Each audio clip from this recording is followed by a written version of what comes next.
lights shining in the city, hot babes walking next to me. You all think you're so damn pretty.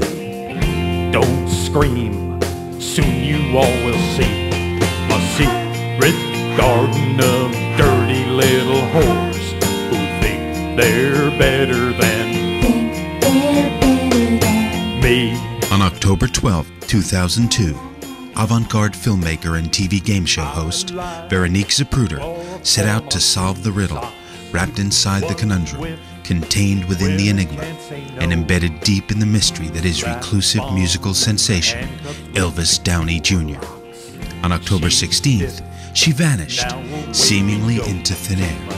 Where she's gone, nobody knows. These are those 4 days. They're better than me.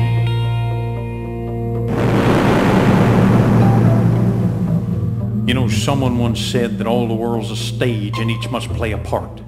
Act 1 was when we met. You read your lines so cleverly and never missed a cue. Then came Act 2. You seemed the same, but something was strange. Inside I could hear you laughing at me, mocking me, just like all the other filthy little whores. I was in a state of grace and you were trying to dirty my soul. Then the Lord spoke to me, and I knew what had to be done. Act 3 was when I caved your head in with a shovel. Sonny, Red, come help me put this in the trunk. We'll bury it deep in the secret garden off that deserted road. And Sonny, Red, remember our code. Whatever happens in the heavily wooded area stays in the heavily wooded area.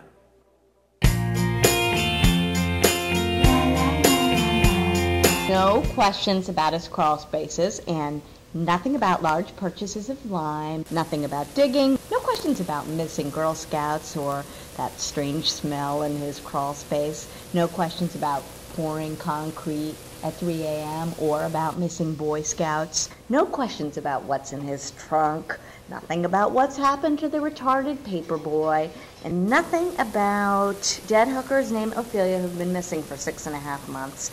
Nothing about the bloodstains on his clown suit, and nothing about the dirty little whores who think they're better than he is, and, nothing about the dirty little boy whores who think they're better than he is. No questions about jewelry made out of human ears, nothing about nipple belts, nothing about putting the lotion on its skin, or you'll get the hose again, nothing about his trophy room, nothing about his extra-large fondue pot, nothing about missing neighborhood pets who think they're better than he is, and nothing about chopping up roadkill and humping the pretty parts. I love digging in the moonlight. I keep a trophy just for me. So deep, the hound dogs cannot find them. Last count, I think it's 23. In my secret garden of dirty little whores who think they're better than. And you are? Yeah, I'm Downey's Uncle Dick. Not really his uncle. I was one of those guys who hung around all the time. I wasn't related to anybody in the family, actually.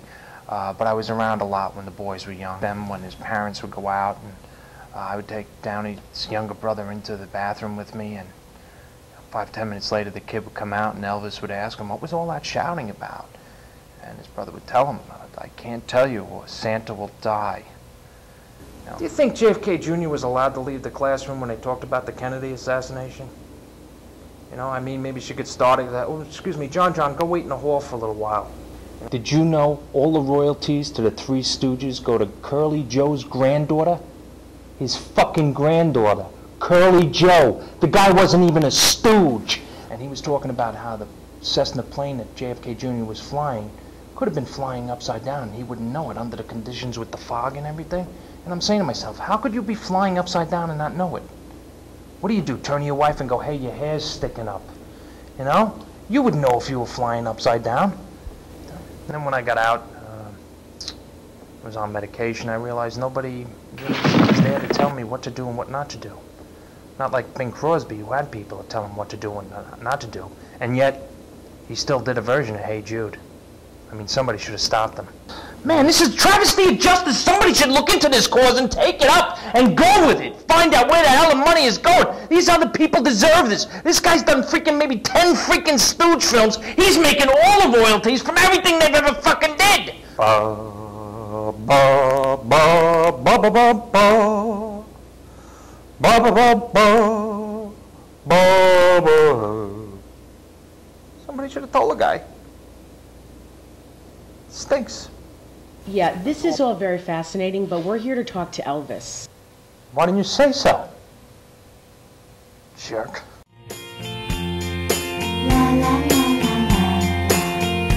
In your song, Pretty Girls Must Die, you sing, I caved in your skull with a shovel, and then killed your slut sister Mary. I ate both your hearts and scattered your parts so your mom would have nothing to bury. I think it's pretty obvious what this song is about. The obvious symbolism here, the shovel's symbolic of the military-industrial complex and its wanton disregard for rights of the underclass, here symbolized by the two victimized sisters. Okay.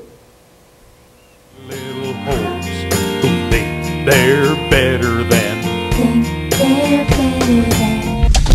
On your first album, Lick the Fan, track 5, Why Can't You Be Clean? Contains the line, I force-fed you Comet till you started to vomit, then threw what was left in the creek. Again, fairly obvious in its intent. Clearly, you rage against the uncontrolled dumping and pollution of our waters and environment by the major death corporations that comprise big business in our Western Hemisphere. Okay. You know what? There's one other thing I wanted to talk to you about. Wait, don't bother him now. He's working, can't you see? Who are you anyway? I'm Uncle Dick. I thought the other guy was Uncle Dick. Okay. And another point. He's inspired. He always writes like this.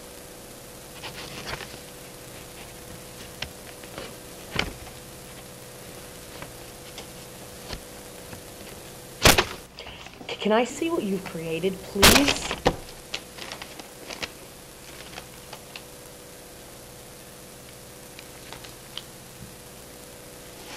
I'm going to kill the avant-garde filmmaker. She's a whore and she must die. I'll eat her remains in a chunky beef stew, and for dessert I will chew on her eyes. And this is about a vision for the future, a breakdown of communication among the races, the abuse of power by high-ranking executives and business leaders. Nope. A secret garden of dirty little whores who think they're better than. Think they're better than. Elvis. Hey, who are you? I'm Uncle Dick. Uncle Dick, as you spent a lot of time around him when he was a child, and he sees you as an uncle, but you're not really his uncle? No, I'm his mother's brother. Oh. Elvis, the critics have called the lyrics of your most recent hit, I Ate the Avant-Garde Filmmaker, your most powerful work to date. Clearly, your brilliant metaphor reflects your growing concern for world hunger and starvation in third world nations, while the world's megapowers continue to pour ever-increasing amounts of capital investments into accumulating apocalyptic nuclear stockpiles. Okay. Last count, I think it's 23. A secret garden of dirty little whores who think they're better than. Think they're better than.